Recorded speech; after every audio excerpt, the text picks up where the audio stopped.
Hey geeks, it's Minx, and it's time for another TV review. This time it's for Marvel's Agent Carter. I am getting this out a day or two late, mostly because the last 2 days I've actually been remodeling my office. It doesn't look like it from behind me, but eventually this will look different, less cluttered. And hopefully I'll actually be able to show you the stuff I've done. I've actually repurposed all of my nerd block boxes. But that's for another video. Let's get into the stuff. It was episode 3 of season 2, and not too shabby. It had some interesting points to it, and a lot of different parallels. There was a lot of stuff going on, but it wasn't like it feels like a lot, but it doesn't. I don't know how to explain that better. We get to see Howard. Howard Stark returns and is very much his manic self. He imbibes a lot of coffee. Actually, I think he might have actually drank more coffee than alcohol in this episode, which is a huge improvement. Way to go, Howard. Um, he ends up also joining in on a little mini mission with Peggy and Jarvis, and so that actually goes pretty well, and he gets to be his sly dog self. Um, but I think the reason that he was drinking so much coffee is because Peggy fills him in on zero matter, and Howard, although a wonderful womanizer and potential alcoholic, he is a scientist first, and showing him something as juicy as that is what got him hooked. So he spent a lot of time just checking all this stuff out, looking over evidence, looking at all this stuff, trying to figure out zero matter and what it was. Um, Now, in the prior episode, they left us off with stuff floating above Peggy's desk when she walked by it. Now, I know what my initial thoughts were when that happened, but I didn't share it in the last video. But it proved out my thoughts were actually correct. We end up finding out that the area around her was like I think you said 7 degrees colder. There was a definite temperature differential around her, and he said it had something to do with gravitational field. This is how they end up discovering that, in a manner of speaking, Dr. Wilkes is still alive, kind of. Um, he's just non-corporeal, kind of. I don't even know how to really describe it. Essentially, he's invisible because he's somewhere between dimensions because of the zero matter explosion. Howard ends up using a prototype chemical that he was planning on using in the film industry as a way to develop film and manipulate light in a different way, to pretty much bring him into the world, at least temporarily. Um, he ended up actually having to spray it in the poor guy's mouth just so he'd be able to, talk audibly. Um, to which he kind of gagged and was like, ugh, and then Howard strangely licked it and was like, it ain't that bad. Um, which almost got the line of the episode, but it's not, but he got topped, and there's no way he couldn't get topped because it was a wonderful, wonderful Easter egg.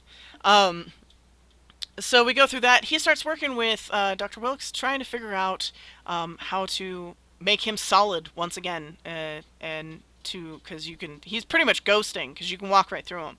Howard actually does it once because he's on such a mission.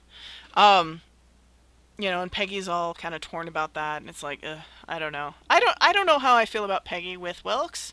Um, I I feel like, honestly, I feel like it should totally be her and Sousa, but I feel like they're gonna break people's hearts if they do that. Um, I'm torn. I'm torn. Another cool thing, other than getting Howard back, finding out Dr. Wilkes is still alive, Jack, or as we lovingly call him here at Average Geek, One Tree, um, pretty much he started making the connections now. He started making the mental connections about what Sousa and Peggy are going on about. He's starting to, get things lined up, and he's starting to figure out that things aren't adding up.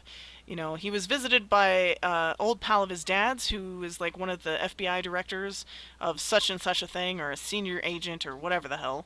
He's been kind of poking around and been like, oh, thank you for taking care of this. Oh, thank you for doing this. There's going to be spots for you. These are people who are going to make, open doors for you.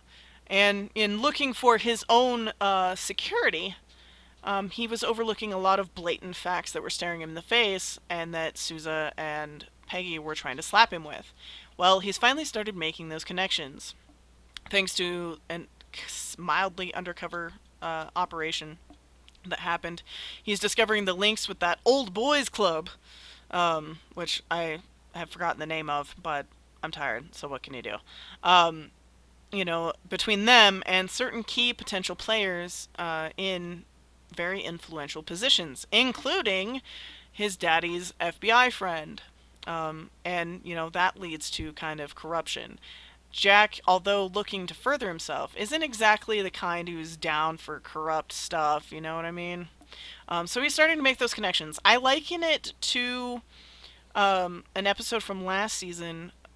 It's actually the episode where he tells Peggy about how he got his medal, and he literally shares his shame with her because it's his way of saying, look, I get it. I can see you. I can see why, you know, you're you're better than what we treat you like. I mean, yeah, he still continued to treat her like shit, but I think that was a huge part of his acknowledgement because he wasn't as big of a douche to her for the rest of the season. And I think this is similar to that. He finally is making the connections in his own head about what Peggy's been saying all along. And it's happening a little earlier this season than it did last season, so maybe he's wising up a bit that he needs to trust her and trust Sousa a little bit more. Especially since Sousa is now the chief of the LA office. Um, with that said, big reveal for the episode was finding out that the actress, who is wife of the guy who runs Isodyne, whose name I have also forgotten, oops, was a scientist. She wasn't always an actress. She was actually the scientist who got Isodyne on the ground, off the ground, and on the map. She actually developed some ideas for the military to use during the war. She also, found numerous other things, pretty much just, making them take front and center. Finding that out was huge because that actually made her comments to Wilkes in the last episode make a lot more sense. When they were fighting over the zero matter before the explosion, she told him, "No, I understand zero matter better than you do." And considering the dude had been working on it, it's like, what the hell are you talking about? Are you delusional? And now we know why. That was actually a really good twist that I didn't see coming. So that's definitely good points for the episode. Action scene for the episode, because there's always at least one action scene. I think there was only maybe one episode last year that didn't have one. This one actually involved someone trying to essentially assassinate Peggy. She was working out with a punching bag, taking out her anger and frustrations, because it had been a really rough day. Jack was being a dick, Wilkes wanted to leave, all sorts of crazy stuff happening, and dude comes up with a choke rope. Starts, trying to choke her from behind. She throws some really vicious elbows that would knock lesser men down, and the dude just kind of took it and continued to choke the shit out of her. She ended up having to push them both into the pool, and you could tell that she was pretty shaken up by it. It was kind of refreshing to actually see that she could get shaken up by something like that. Normally, in a lot of her fights, she's really confident and aggressive. She's not afraid to take a punch. She's not afraid to, just go for gold. And this time she looked a little scared. Like holy shit, I almost died right then. I've never actually seen her look like that in season 1 or so far in season 2 until that episode, that moment. Jarvis comes in and saves the day, hits the dude, enough to break up some stuff. Peggy crawls, grabs her knife or her gun, starts shooting at the dude. Dude gets away. I'm sure we'll see Joe Schmo sometime, later in the season. This actually leads to what brings on our line of the episode. In result of that, the cause and effect, the effect of this, Howard ends up installing a security system to the house. And it involves Jarvis's voice saying, you are not permitted to enter here. Okay, that's not the line. And she goes, well, and he looks really uncomfortable. And Peggy says something. He looks really uncomfortable, and he says, well, I have no desire to be a disembodied voice for the rest of for the rest of eternity. Now, folks, that is like a great Easter egg, and that makes a great line because, of course, he is referencing Jarvis, Tony Stark's, computer, aka eventually who becomes the Vision, because Jarvis was actually based on Jarvis, his father's butler. So I found that a really great Easter egg. It was a great line. It was delivered perfectly by the actor, and I absolutely love it. I loved the fact that Howard was completely manic and crazy scientist mode, not just Mr. Womanizer alcoholic. I mean, that was in there too, but I liked seeing the scientific part of him, and seeing his passion and love for science.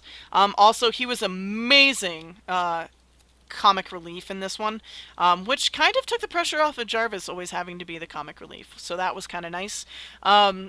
Seeing that Jack is evolving as a character as well, and evolving his understanding of what's going on was great.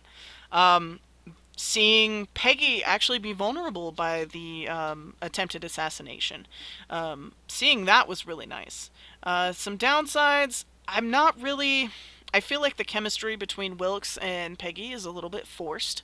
I feel like he's almost trying to be overly suave. Other than that, I mean, it would be a cute couple. It's just I feel like it's a little bit more, forced chemistry, and I hate that in shows. I feel like her and Sousa have, a little easier chemistry, but I want to see where they go with that, and if he ends up actually getting engaged, or if they get together, or if, shit just goes crazy. I'm looking forward to the next episode. I hope you guys are too. I'm gonna give this one, my mouth can work. I'm gonna give this one a B plus, A minus. A lot of it was really good. A lot of good points. There were a couple small things that kind of drug it down out of, like high A range. We'll give it an A minus. Yeah, A minus sounds good.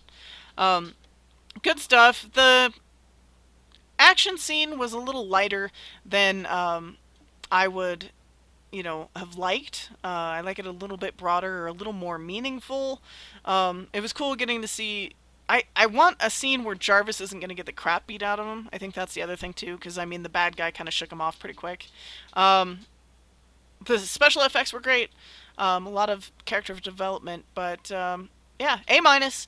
Hope you guys are excited for the next episode. If you liked this review, please click that red button down there that says subscribe. That helps me out a lot. It lets me know you guys actually enjoy these reviews and you want to hear more. I am also reviewing the X-Files miniseries going on right now, and Once Upon a Time when it comes back. I'm also looking to pick up some other shows. I also do unboxings for Sci-Fi Block, and I'm looking at getting some other ones in the mix.